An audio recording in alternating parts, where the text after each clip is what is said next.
Hola chicos, bienvenidos a prepararlaselectividad.com. Vamos con un nuevo vídeo de biología, en este caso continuando con el catabolismo, y después de haber ya grabado un vídeo donde veíamos de una forma genérica los distintos procesos que tienen lugar en el catabolismo celular, vamos ya a comenzar con los glúcidos, con el catabolismo de los glúcidos. Y lo primero que vamos a ver es, o lo que vamos a dedicar este vídeo, es a la glucólisis, ¿de acuerdo? Bien, la glucólisis es un proceso clave en el catabolismo de los glúcidos, ¿no? Es un proceso clave celular. El término significa que, glucólisis es rotura, y como estamos hablando de la glucosa, significa rotura de la glucosa, y consiste en que mediante una serie de reacciones enzimáticas, mediante una serie de reacciones químicas, una molécula de glucosa que tiene 6 átomos de carbono, acordaos del tema de monosacáridos. Si tenéis alguna duda en cuanto a cómo es la fórmula de la molécula de la glucosa, podéis ver en el vídeo grabado sobre monosacáridos. Y como digo, entonces a partir de una glucosa que tiene 6 átomos de carbono, mediante una serie de reacciones enzimáticas se va a transformar en 2 moléculas de 3 átomos de carbono llamado ácido pirúvico. Es decir, a partir de una molécula de glucosa, 6 átomos de carbono, se van a obtener 2 moléculas de ácido pirúvico, cada una de ellas de 3 átomos de carbono. Bien, pensemos que el catabolismo de los glúcidos se puede iniciar bien a partir de las reservas celulares de glúcidos que hay en el cuerpo. Si se trata de una célula animal, hablaríamos de glucógeno. Si se trata de una célula vegetal, hablaríamos del almidón. O bien puede comenzar directamente con los monosacáridos, ¿vale?, que son sintetizados por la propia célula, o bien procedentes de otro alimento, ¿de acuerdo? Bien, vamos a ver las diferentes fases de la glucólisis, ¿vale? Al final veremos su rendimiento energético, y si tenéis cualquier duda en cualquier paso, paráis, dais marcha atrás al vídeo, porque ya veréis que es muy sencillo. Bien, vamos a hablar de una primera parte en la cual partimos de qué le ocurriría a la glucosa que se encuentra bajo reservorio, es decir, en forma de glucógeno en el caso de la célula animal, o bien en forma de almidón en caso de la célula vegetal. ¿Cómo se produce la incorporación de la glucosa a partir del glucógeno y el almidón en la glucólisis para comenzar todo el proceso catabólico? Bien, lo que va a ocurrir es que se produce una hidrólisis, en este caso, o bien podemos hablar en el caso del glucógeno, se produce una hidrólisis con intervención enzimática en la cual se produce la rotura del enlace O-glucosídico. Acordémonos que las moléculas de glucosa se encuentran unidas por enlaces O-glucosídicos. Se va a liberar, por lo tanto, una molécula de glucosa 1-fosfato. Es decir, la enzima que cataliza este proceso es la fosforilasa, ¿vale? Entonces, pensemos que a partir de la molécula de glucógeno, la cual está formada por N unidades de glucosa, mediante la acción de una enzima fosforilasa, ¿de acuerdo? Se va a producir la fosforilación de la glucosa a nivel del carbono 1, con lo cual se forma glucosa 1-fosfato. ¿De acuerdo?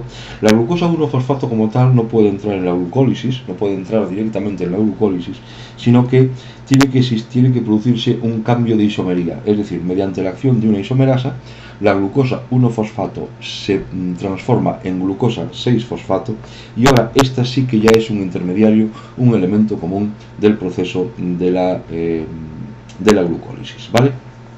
O sea, por lo tanto, resumiendo, la glucosa que se encuentra almacenada bajo la forma de glucógeno se va a producir una fosforilación a través o mediante la enzima fosforilasa, con lo cual se forma una molécula de glucosa 1-fosfato, ¿de acuerdo?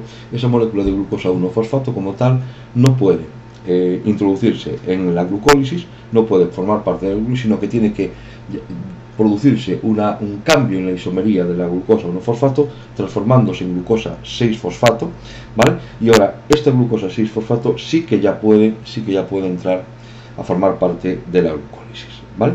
Bien, vamos entonces, ahora ya a continuación, ver cómo se produce la glucólisis en sí y cómo se produce el paso desde glucosa hasta ácido pirúvico, en primer lugar. Vale.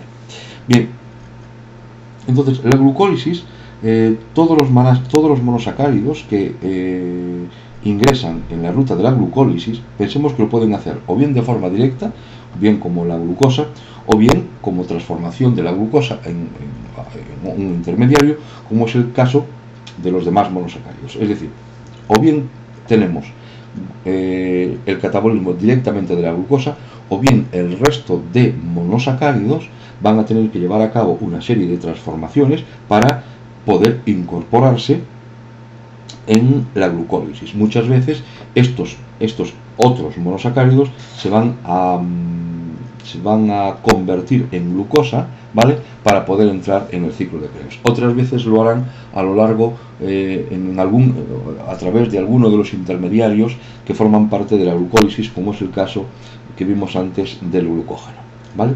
Bien, la glucólisis, digamos que es una ruta catabólica que no requiere oxígeno, ¿vale? Ocurre en el citoplasma de las células, en el citoplasma celular. Por lo tanto, dos características ya importantes, ¿vale? Que por un lado no requiere la presencia de oxígeno, por lo tanto la glucólisis se podría dar tanto en condiciones aeróbicas como en condiciones anaeróbicas, ¿vale? Y que tiene lugar en el citoplasma de la célula. Es posiblemente uno de los procesos, uno de los primeros procesos metabólicos que se han desarrollado en la célula, ya que precisamente esta capacidad de poder realizarse en ausencia de oxígeno es lo que le puede permitir la antigüedad, o lo que puede dar lugar a una idea de la antigüedad de este proceso, ¿vale?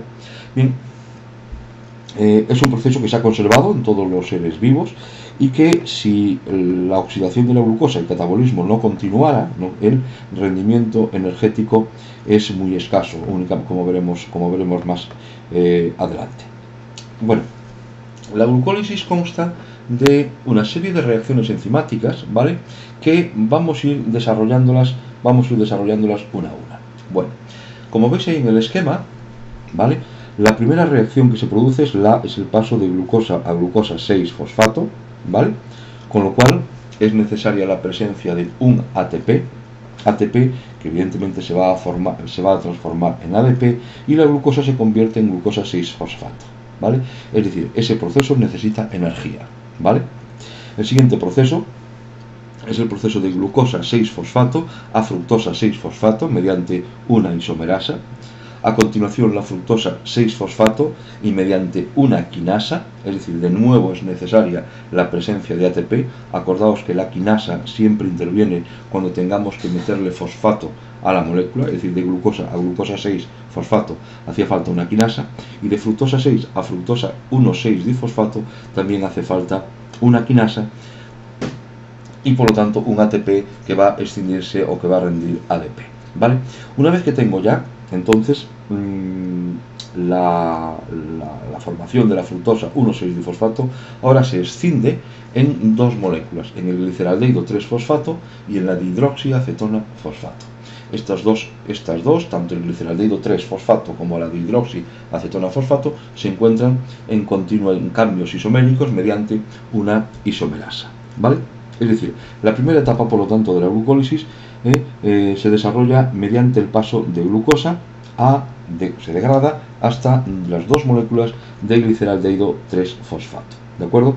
¿Vale? Fijaros que hay dos puntos donde ha sido necesaria la presencia de energía en las dos reacciones que están catalizadas por las dos quinasas. Bien, en la segunda etapa, o sea, a partir de ahora, lo que va a ocurrir es que, si bien al principio partíamos de una glucosa, ¿vale?, de una única reacción, ahora vamos a partir de dos moléculas de gliceraldehído 3-fosfato, ¿de acuerdo? Acordaos que la fructosa 1,6 se convertía en gliceraldehído 3 y en dihidroxiacetona fosfato. La ruta de la glucólisis continúa a través del gliceraldehído 3-fosfato, porque la dihidroxiacetona fosfato, mediante una isomerasa, se transforma en gliceraldehído 3-fosfato. Es decir, a partir de ahora, dos rutas, ¿de acuerdo? Bueno, mejor dicho, una ruta, pero dos moléculas, ¿no? No como una molécula de glucosa teníamos al principio. Bien, Entonces los pasos que se van a formar a continuación, ¿vale? De nuevo hacemos un cambio de esquema, tenéis de nuevo el esquema de las siguientes reacciones que tienen lugar, ¿vale? Y a partir de ahora, ¿qué tenemos? Bueno, pues tenemos que el gliceraldehído 3-fosfato, mediante una deshidrogenasa, se convierte en ácido 1,3-difosfoglicérico, ¿de acuerdo? Fijaos que la deshidrogenasa produce la liberación de NADH, ¿vale? El siguiente paso es que el ácido 1,3-difosfoglicérico se convierte en ácido 3-fosfoglicérico mediante una quinasa. Se produce la liberación de 2 ATPs. ¿Por qué digo 2 ATPs y por qué dije antes 2 NADHs? Porque son 2 las moléculas de gliceraldehído 3-fosfato de las cuales parto. Es decir, no parto solamente de un gliceraldehído, sino de 2 gliceraldehídos como consecuencia de la escisión anterior de la fructosa 1,6-difosfato en gliceraldehído y en dihidroxiacetona fosfato. Y como dije antes, la dihidroxiacetona fosfato, mediante una isomerasa, se transformaba en gliceraldehído 3-fosfato. Bien, una vez que ya tengo el ácido 3-fosfoglicérico, ahora mediante una mutasa se produce un cambio isomérico, es decir, se convierte en el ácido 2-fosfoglicérico. El ácido 2-fosfoglicérico se convierte en el ácido 2-fosfoenolpiruvato con liberación de agua, con pérdida de agua, y ya por último el ácido 2-fosfoenolpirúvico se convierte en ácido pirúvico, con lo cual mediante una nueva quinasa se produce la liberación de otras 2 moléculas de ATP, ¿vale? Es decir, ya tengo entonces el paso definitivo desde gliceraldehído 3-fosfato hasta ácido pirúvico, y vemos como a partir de una molécula de glucosa se van a formar las 2 moléculas de ácido pirúvico, ¿vale? Muy bien, entonces, resumiendo, en este proceso, ¿vale?, las 2 moléculas de gliceraldehído 3-fosfato se van a oxidar, ¿vale?, transformándose en 2 moléculas de ácido pirúvico, ¿vale? En esta oxidación, en este proceso de oxidación, el NAD+, va a actuar como aceptor de protones y de electrones y de protones, y se reduce a NADH, ¿vale? Como son 2 las moléculas que se reducen, porque parto de 2 moléculas de gliceraldehído 3-fosfato, se van a obtener 2 moléculas de NADH, ¿de acuerdo? ¿Se entiende bien? ¿Vale? Entonces, la energía que se libera en esta oxidación se va a conservar, evidentemente, se va a conservar, como ya sabemos, en forma de ATP, ¿vale? Bien. Y entonces, ya resumiendo, pregunta que suele caer muchas veces y que es necesario que entendáis bien. ¿Cuál es el balance de la glucólisis? Balance de la glucólisis. Bien, pues en primer lugar, que a partir de una molécula de glucosa se produce la oxidación dando lugar a 2 moléculas de ácido pirúvico. Se va a generar poder reductor, ¿vale? Poder reductor bajo la forma de NADH, ¿de acuerdo? Y ahora, ¿cuál es el balance energético? Bien, pues acordémonos. Para ver el balance energético, recordar que en el paso de glucosa a glucosa 6-fosfato se producía la pérdida, o sea, era necesario un ATP, ¿vale? Por lo tanto, balance energético por ahora, -1. En el paso de fructosa 6 a fructosa 1,6-difosfato era necesario también otro ATP, ¿de acuerdo? Por lo tanto, balance hasta ahora, -2 ATPs. Bien, ¿ahora qué nos viene? Nos viene que en el gliceraldehído 3-fosfato, a 1,3-difosfoglicerato, ¿qué ocurría? Se liberan 2 NADHs, ¿de acuerdo? Muy bien. Por lo tanto, por ahora el balance, -2 ATPs y +2 NADHs. Muy bien. Seguimos. En el paso de 1,3-difosfoglicérico a 2-fosfoglicérico se produce la liberación de 2 ATPs, ¿de acuerdo? Por lo tanto, como antes había gastado 2 ATPs y ahora he formado 2 ATPs, el balance es 0. Y en el paso de fosfoenolpiruvato a piruvato se producen 2 ATPs, con lo cual el balance desde el punto de vista de ATPs es de +2. Es decir, balance final de la glucólisis desde el punto de vista energético, 2 ATPs y 2 NADHs, ¿vale? NADHs que se van ahora mismo, que se irían a la cadena transportadora de electrones, como veremos en otro vídeo. Estos 2 NADH producirían a su vez cada uno 3 ATPs, porque recordemos que un NADH equivale a 3 ATPs. Como resulta que se han formado 2 NADHs, el balance son los 6 ATPs más los 2 ATPs finales, con lo cual el balance es 8 ATPs. ¿De acuerdo? Espero que esto esté bien entendido. Vale, separar por un lado lo que es el ATP de lo que es el NADH. Repaso todo de nuevo. Fijaos, al principio se consumen 2 ATPs, ¿de acuerdo? En el paso de glucosa a glucosa 6 y en el paso de fructosa 6 a fructosa 1,6. Se consumen 2 ATPs. Muy bien. Y ahora, continuando con los ATPs, siguiendo, tengo que del 1,3-difosfoglicérico al 2-fosfoglicérico se consumen, se producen 2 ATPs, con lo cual el balance es 0.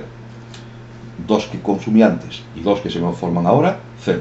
Y ahora, de fosfenol piruvato a piruvato, se producen otra vez otros 2 ATPs, con lo cual, desde el punto de vista del ATP, el rendimiento es más 2 ATPs. ¿Vale? Muy bien. ¿A eso qué le hay que añadir? A eso le hay que añadir ahora que resulta que también en el paso de gliceraldehido 3-fosfato a 1,3-difosfoglicerato se producen 2 NADH. Como cada NADH equivale a 3 ATPs, esto equivale a 6 ATPs, más los 2 que tenía antes, el resultado final es de más 8 ATPs. ¿De acuerdo? Espero que lo hayáis entendido bien.